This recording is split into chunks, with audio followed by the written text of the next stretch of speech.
Subscribe करें city Bhakti YouTube channel and press the bell icon.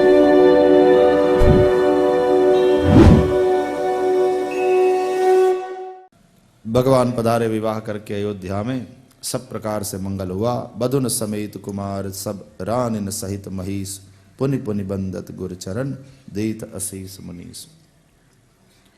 बार बार चारों दंपतियों को गुरुदेव वशिष्ठ जी और ऋषियों के चरणों में वंदन कराया, उनसे आशीर्वाद दिवाया। बार बार विश्वामित्र जी के चरणों में वंदन कराया। वशिष्ठ महाराज की आज्ञा के अनुसार सब वेद विधि और कुलाचार संपन्न किया गया। बहुत दान दिया गया, सब सुहासिनी को नेग दिया गया।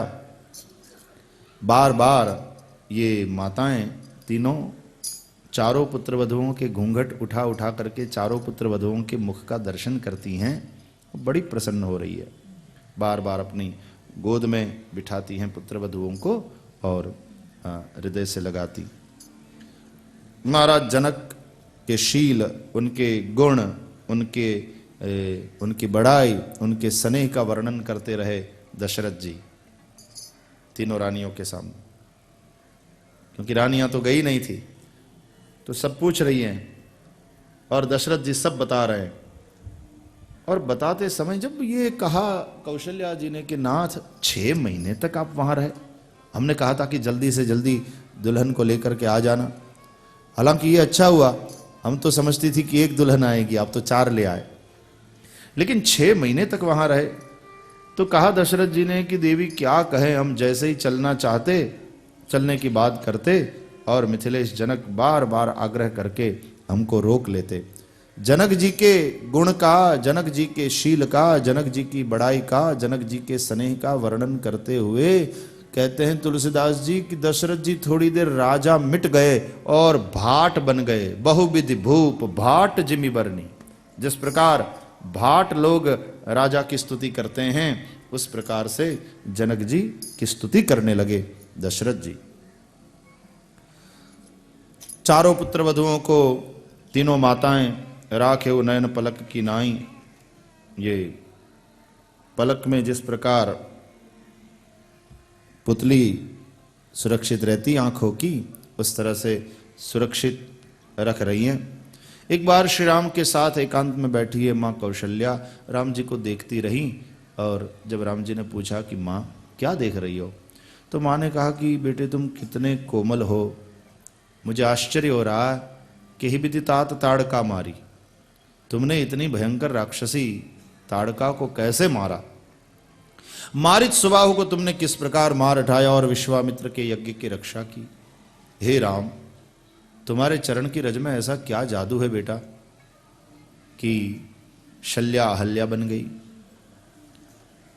बड़े बड़े राजा महाराजा जिस धनुष्य को उठाने में असमर्थ हुए, उसको तुमने लीला मात्र में उठाया और भंग किया। ये शक्ति कहां से आई। और परशुराम जी जिनसे पूरा क्षत्रिय समाज डरता है, राम तुम में ऐसा क्या है कि वो तुम्हारी स्तुति करने लगे और प्रणाम करके चले गए।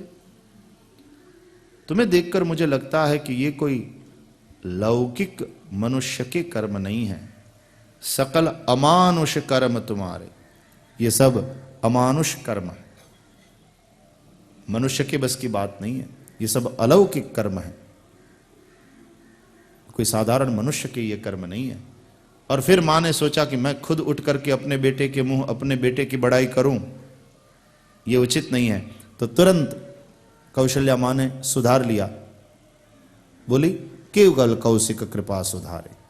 बेटा ये सब कुछ तुम कर पाए, तुमसे हुआ, उसका कारण है कौशिक जी, विश्वामित्र जी की कृपा, उनका आशीर्वाद। बेटे सदा संतों महापुरुषों के चरणों के प्रति समर्पित रहना और उनके आशीर्वाद को प्राप्त करना। सब प्रकार से आनंद मंगल है अयोध्या में। चारों भाई विवाह करके आ गए हैं। अब महाराज विश्वामित्र विदा मांग रहे हैं। देखो ये साधु जिस कार्य के लिए आते हैं गृहस्थों के घर में, वो कार्य संपन्न हो जाए फिर ज्यादा वहां टिकते नहीं है, फिर विदा लेते। विदा मांगी, तब दशरथ जी विश्वामित्र जी को प्रणाम करते हैं और कहते हैं, नाथ सकल संपदा तुम्हारी, नाथ सकल संपदा तुम्हारी, मैं सेवक समेत सुत नारी, मैं सेवक समेत सुत नारी, करब सदा लरिकन पर छोहू, करब सदा लरिकन पर छोहू, दर्शन देत रहब मुनि मोहू, दर्शन देत रहब मुनि मोहू, नाथ सकल संपदा तुम्हारी, नाथ सकल संपदा तुम्हारी, महाराज सकल संपदा आपकी है, सब संपत्ति आपकी है। और यदि विश्वामित्र जी पूछे तो फिर आप बोले, मैं सेवक समेत सुत नारी, मैं अपने पुत्र परिवार के साथ आपका सेवक हूं। महाराज, उस दिन जब आप मांगने के लिए आए, मुझे पता नहीं था कि आप मुझे इतनी बड़ाई देंगे, मेरे बच्चों को उस ऊंचाई तक पहुंचा देंगे, मेरे यश को इतना बढ़ाएंगे। हम अज्ञान में आकर कभी कभी अविवेक कर देते हैं, इसलिए हमने आपको देने से मना कर दिया स्पष्ट शब्दों में, राम देत नहीं बनई गुसाई। उस वक्त आप आए थे और मांगा था और हमने देने से इनकार कर दिया था। आज जब आप जा रहे हैं तब भी हम आपको कुछ नहीं दे पा रहे हैं। क्या दें आपको? उल्टे हम आपसे मांगते हैं। मेरे बच्चों पर जैसा प्रेम है, आपका स्नेह है, वैसा बनाए रखिएगा। और दर्शन देत रहब मुनि मोहू, आपसे यही मांगते हैं कि दर्शन देते रहिएगा, कृपा करते रहिएगा, इसी तरह आते रहिएगा। कह करके पूरे परिवार के साथ विश्वामित्र जी के चरणों में प्रणाम किया।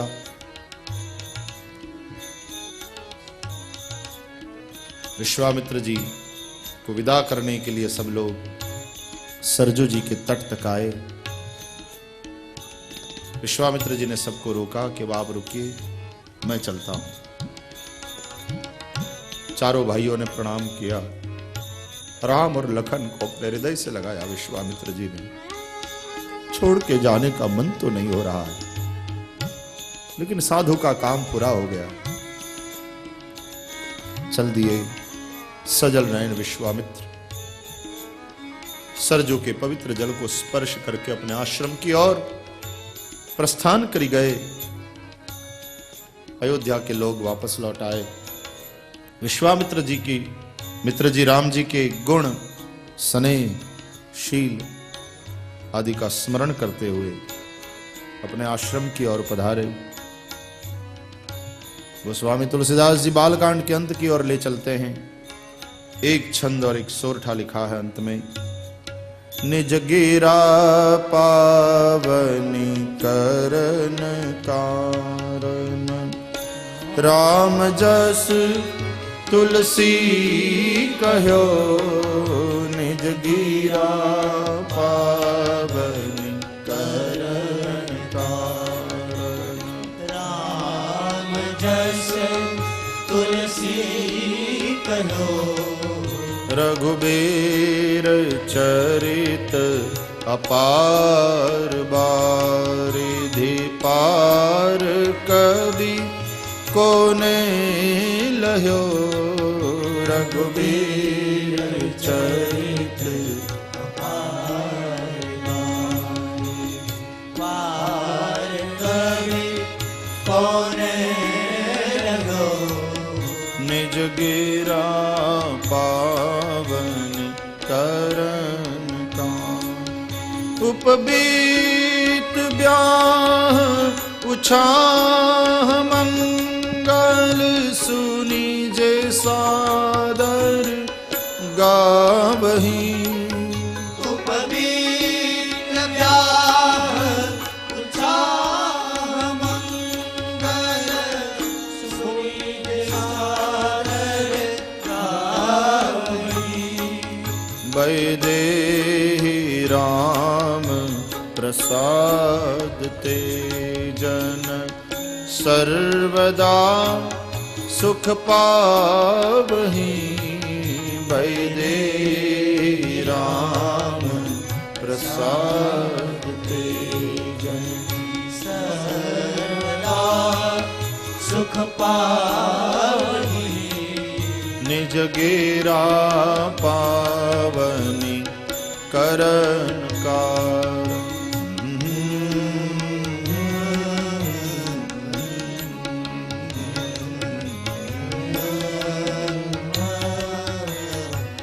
अपनी वाणी को पवित्र करने के लिए मैंने भगवान श्री राम के निर्मल यश का वर्णन किया है। भगवान राम का चरित्र तो अपार समुद्र के समान है, कौन कवि उसका पार पा सकता है। फिर भी भगवान श्री राम के यज्ञोपवीत, विवाह मंगल आदि को जो प्रेम पूर्वक सुनेंगे गाएंगे, सीताराम जी के कृपा प्रसाद से वे लोग अपने जीवन में सर्वदा सुख पाएंगे। पहला सोपान है, इसलिए सुख का आशीर्वाद दिया है। सिय रघुबीर विवाह जे सब प्रेम गावहि सुनहि। तिन कहूँ सदा उछाहु मंगलायतन राम जस। प्रथम पायदान पर सुख का आशीर्वाद देकर तुलसीदास जी ने यह प्रथम वांग पुष्प भगवान के चरणों में समर्पित किया। इति श्रीमद् रामचरितमानसे सकल कलिकलुष विध्वंसने प्रथम सोपानः श्री सीतारामचंद्रार्पणमस्तु। मानस का द्वितीय सोपान अयोध्या कांड। आरंभ में 3 श्लोक में मंगलाचरण किया है। प्रथम श्लोक में शंकर जी की वंदना है। आइए वंदना करें। यस्यांके च विभाति भूधर सुता देवापगा मस्तके भाले बाल विधुर गलेच गरलम यस्योरसि व्यालरा सोयं भूति विभूषण सुरवर सर्वाधिप सर्वदा सर्वः सर्वगतः शिव शशिनिभः श्रीशंकर पातु मां। जिनके अंक में पार्वती शोभायमान हो रही है, जिनके मस्तक पर गंगा जी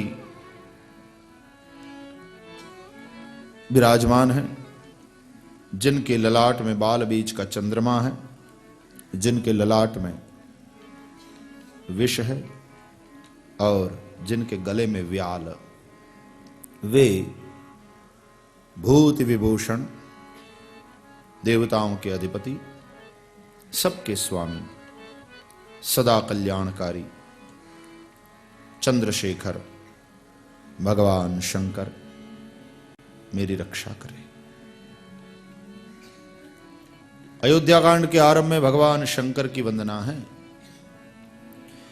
शंकर जी योगीश्वर है, कृष्ण योगेश्वर, शिव योगीश्वर।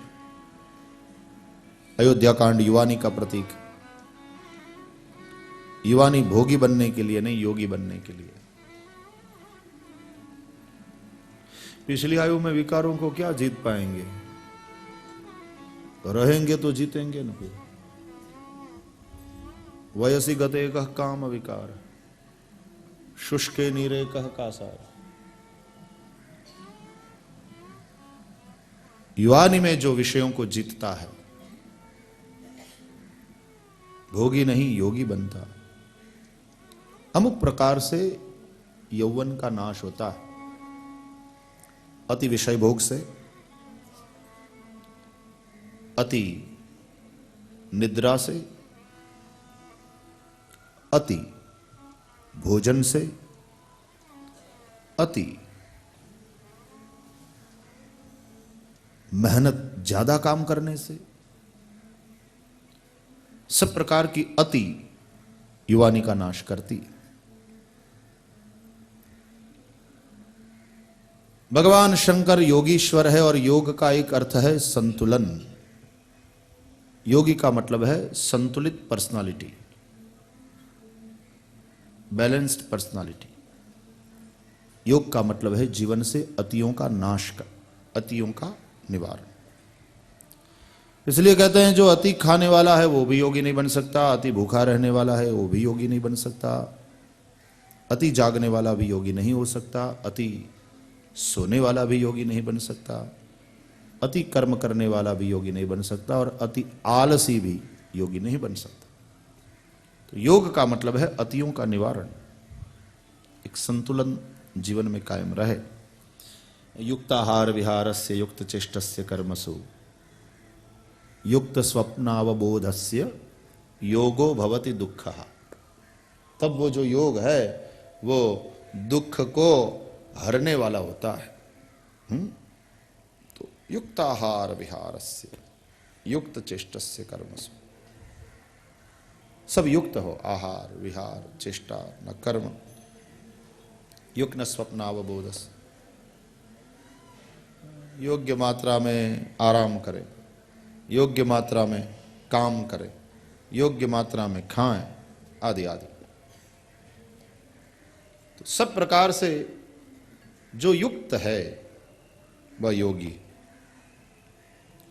भगवान शंकर योगीश्वर है और युवाओं के लिए भगवान शिव का चरित्र आदर्श। योगीश्वर भगवान शंकर को अपने आदर्श के रूप में, अपने सदगुरु के रूप में, क्योंकि वो त्रिभुवन गुरु हैं, अपनी आंखों के सामने, अपनी दृष्टि के सामने रखें तो बहुत बड़ी प्रेरणा मिल सकती है। इसलिए आरंभ में योगीश्वर भगवान शंकर जी की वंदना है। यस्यांके च विभाति भूधर सुता, शुरुआत यहां से हुई। जिनके अंक में भूधर सुता पार्वती विराजमान है, मतलब गृहस्थी है, विवाहित है। युवान तू गृहस्थी बने, तू विवाह करे, तू संसार बनाए, ये कोई बुरी बात नहीं है। जीवन यात्रा का द्वितीय सोपान है गृहस्थाश्रम। लेकिन याद रखना, देवापगा मस्तके, जिनके माथे पर गंगा है, ज्ञान की गंगा अपने सिर पे रखना। तेरे माथे पे जंजाल की जटा तो रहेगी जब तू संसार में जा रहा है, तो तावड़ी तेरवा ना मांगे। घर बसाना कोई ऐसी वैसी बात नहीं है, उसके लिए जिम्मेदारी चाहिए, और तुझे जिम्मेदारी से भागना भी नहीं है। गृहस्थाश्रम में तू प्रवेश कर, लेकिन संसार की जंजाल की जटा तेरे सिर पर होगी, लेकिन उसमें ज्ञान की गंगा को रखना। देवापगा मस्तके भाले बाल विदुहु गलेच गरलम, ललाट में बाल बीज का चंद्रमा, तेजस्विता, गले में गरल विष। देखो सब प्रकार की विरुद्ध बातें शिव जी के जीवन में दिखती है। अच्छा, ये पार्वती भी क्या है? भूधर सुता, पर्वत की पुत्री पार्वती, हिमाचल की पुत्री। और गंगा कहां से निकली? वो भी हिमालय से। दोनों को एक साथ रखा है। पार्वती वो भी भूधर सुता है, और वो जो गंगा है वो भी भूधर सुता ही कहलाएगी। लेकिन दोनों के स्वभाव में कितना फर्क है। ये पार्वती है, वो अचल स्थिर है, जबकि गंगा चंचल बहने वाली।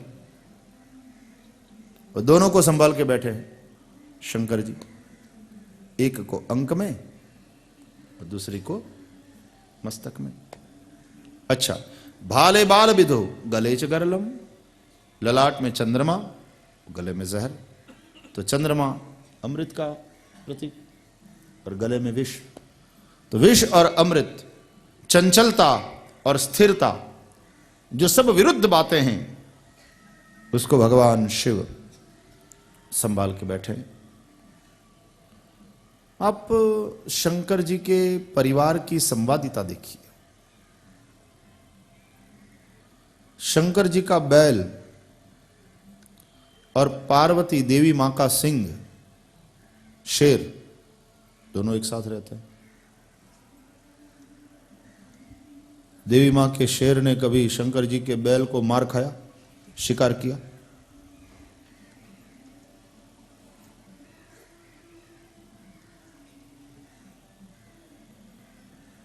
गणपति का चूहा और शंकर जी के गले का सांप, दोनों एक साथ रहते हैं। शंकर जी नो सांप कोई दी गणपति ना उंदरड़ा ने जमी गयो।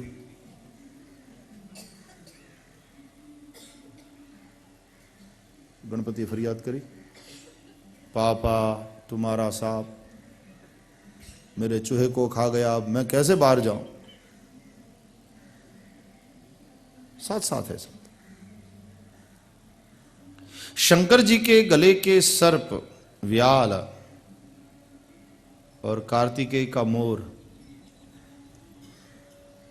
लड़ाई हुई।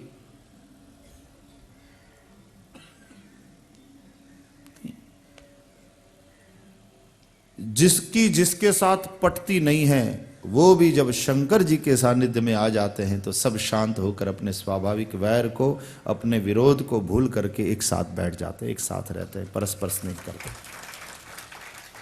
यह है शिव जी का दरबार। तो ललाट में चंद्रमा अमृत और गले में गरल विष। जिन्होंने सर्प को अपने गले में धारण किया है, सोयम भूत विभूषण स्वरवर सर्वाधिप, अंग पर भस्म रमाए। शंकर जी एक एक बात के द्वारा उपदेश करते हैं कि हे युवान, तू गृहस्थी में प्रवेश करना, लेकिन अपने सिर पे ज्ञान की गंगा रखना। अमृत और जहर दोनों पीने की नौबत आएगी, सुख और दुख दोनों मिलेंगे, मान अपमान दोनों मिलेंगे, सफलता विफलता दोनों का सामना करना होगा, दोनों का स्वीकार करना होगा। देखो, मैंने भी चंद्रमा और गरल विष दोनों को स्वीकार किया है कि नहीं? दोनों को रखो, दोनों का स्वीकार करो, लेकिन सदा अपने मन को स्थिर रखो। और ये होगा यदि सिर पे ज्ञान की गंगा है तो संसार तो है ही सुख दुखमय, हर्ष शोक सुख दुख मान अपमान सफलता विफलता, द्वंद्व का नाम ही है दुनिया। तो उसमें तू योगी बनना और सिद्ध सिद्ध्यो हो समो भूत्वा समत्वम योग उच्यते। सफलता विफलता में अपनी समता को कायम रखना, क्योंकि समत्व को ही योग कहते हैं।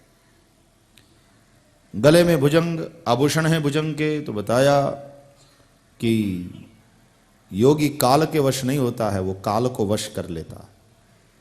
और दूसरी बात यह है कि भूषण, युवावस्था में फैशन, भूषण सबके प्रति ज्यादा लगाव होता है, लेकिन भूषण में अति आसक्त मत रहना, वरना ये भूषण भुजंग बन करके डसेंगे।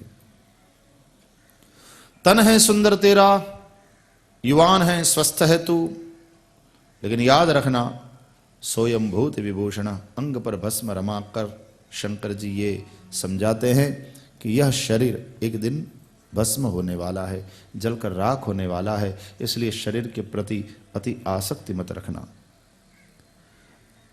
भगवान शंकर जी की वंदना करी। आइए भगवान रामेश्वर के सानिध्य में बैठे हैं, हम भी भाव और प्यार से कैलाश के निवासी यहां विराजमान हुए, उनकी वंदना करें। कैलाश के निवासी नमो बार बार हूं, नमो बार बार हूं, आयो शरण तिहार प्रभु तार तार तुम। कैलाश के निवासी नमो बार बार हूं,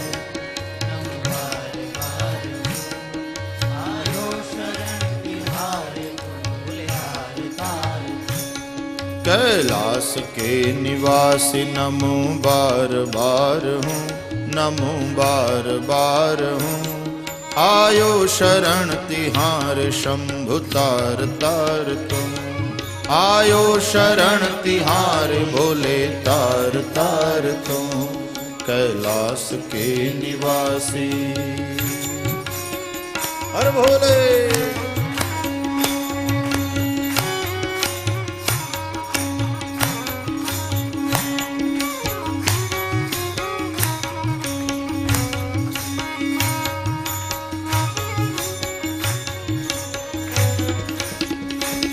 भक्तों को कभी शिव तूने निराश ना किया, को कभी शिव तूने निराश ना किया। भक्तों को कभी शिव तूने निराश ना किया, को कभी शिव तूने निराश ना किया। मांगा जिने जो चाहा वरदान दे दिया, मांगा जिने जो चाहा वरदान दे दिया। मांगा उन्हें जो चाहा वरदान दे दिया। मांगा जिने जो चाहा वरदान दे दिया। बड़ा है तेरा दायजा ओ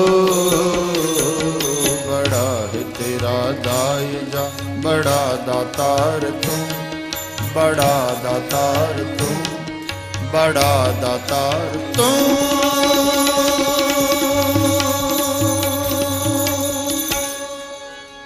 हे भोलेनाथ, हे भोलेनाथ, हे